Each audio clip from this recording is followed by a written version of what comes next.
My dear students and friends, all of you welcome to patasala-cmp YouTube channel. మనం ఈ వీడియోలో ఈరోజు 3వ తరగతి ఇంగ్లీష్ పాఠ్య పుస్తకంలోనే 2వ పాఠం, ఇది ఆగస్టు నెలలో జరగాల్సి ఉంటుంది. సో ఆ పాఠంని మొదటి 2 పేరాలు ఎలా చదవాలో నేర్చుకున్నాను. ఈ పాఠానికి సంబంధించిన మిగిలిన వీడియోలు కూడా ఈ వీడియో కింద డిస్క్రిప్షన్లో వీడియో లింక్ ఇస్తాను. వాటిని చెక్ చేసినట్లయితే ఈ పాఠానికి సంబంధించిన అన్ని వీడియోలు మీరు చూడవచ్చు. The recipe book. Once there lived a man named Raju. He owned a small hotel. Everyone who visited his hotel liked the food as it was very tasty. Raju also supplied food on bulk orders. One day he got a big order to cook dinner for a party, but unfortunately he fell ill and was quite worried. He said to himself, I am not feeling well and not even able to get out of the bed. How can I cook for many people? Raju did not want to lose the opportunity. He decided to cook, but suddenly he fainted. Okay, ఇప్పుడు నేను చదువుతాను, నా వెనకాల మీరు చదవండి. చెప్పండి. The recipe book. Once there lived a man named Raju. He owned a small hotel. Everyone who visited his hotel liked the food as it was very tasty. Raju also supplied food on bulk orders. One day he got a big order to cook dinner for a party. But unfortunately he fell ill and was quite worried. He said to himself, I am not feeling well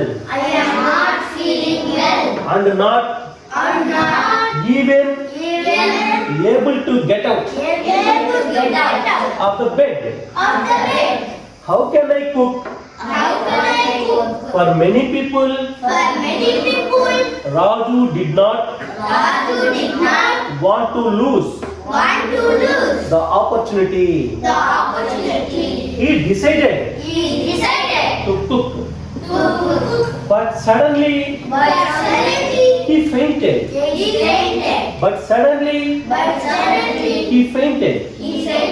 so ఇప్పుడు ఒకసారి ఈ పాఠంలో difficult words, new words చూద్దాము. Recipe book. Recipe అంటే ఒక వంటకాన్ని ఏ విధంగా తయారు చేశారో పద్ధతి ప్రకారం రాసి పెట్టారు.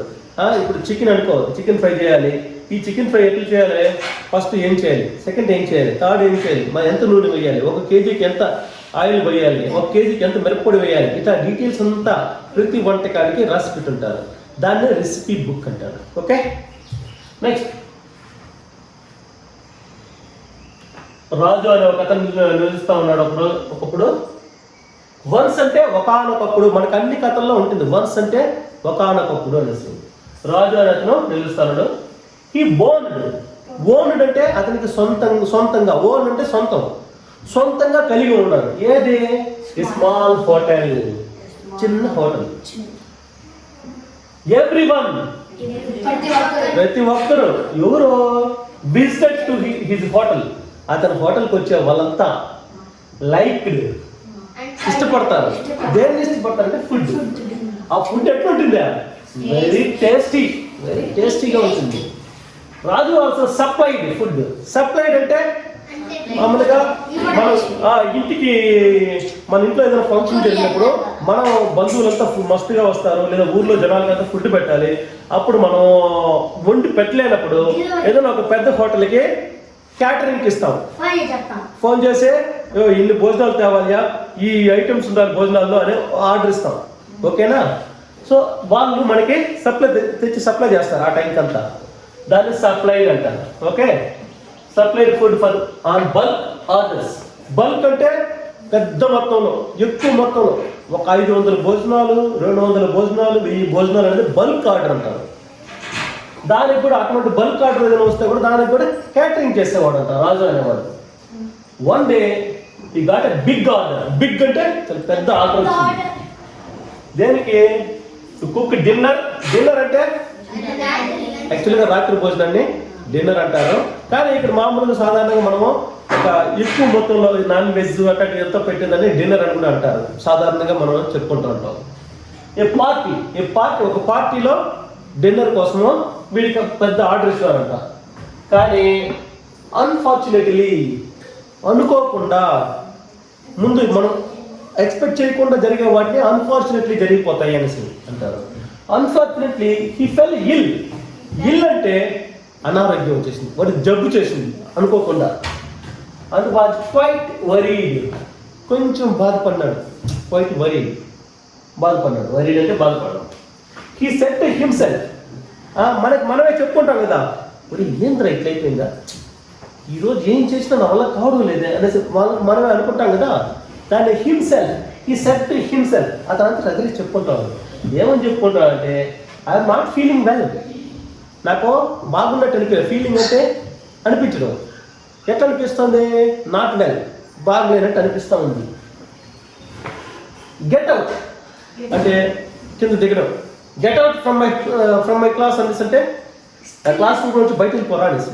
ఓకేనా? ఇక్కడ get out of the bed అంటే బెడ్ నుంచి కిందకి దిగడం. అది కూడా కాలేదంట. నా టేబుల్ అనేసి అంటాడు. బెడ్ నుంచి కిందకి దిగడం కూడా కాలేదే నా వల్ల, ఎట్లా అబ్బా అనేసి అనుకుంటాడు. How can I cook for many people? People అంటే ప్రజలు, జనాలు, ఎక్కువ మంది జనాలకి. మెనీ అంటే ఎక్కువ మంది జనాలకి ఏ విధంగా వండగలను నేను, నా వల్ల కావడం లేదే, ఎట్లా వండగలను అనేసి అనుకుంటాడు. Raju did not want to lose the opportunity అనేసింది కదా. ఆపర్చునిటీ అంటే ఒక మంచి అవకాశం, బాగా డబ్బు సంపాదించడానికి ఒక మంచి అవకాశం వచ్చింది. ఈ అవకాశాన్ని I'm not want to lose. Lose అంటే పోగొట్టుకోవడం, వదులుకోవడం ఇష్టపడలేదు. హీ డిసైడెడ్ అంటే నిర్ణయించుకున్నాడు. ఏమని నిర్ణయించుకున్నాడు? టు కుక్, వండాలి, ఏమైనా సరే వండాలని నిర్ణయించుకున్నాడు.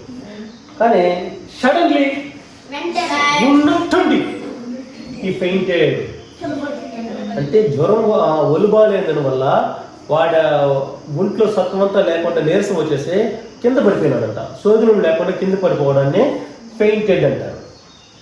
ఓకే, సో నెక్స్ట్ వీడియోలో ఇంకేం జరిగింది, ఎట్లా వండుతారో చూద్దాం.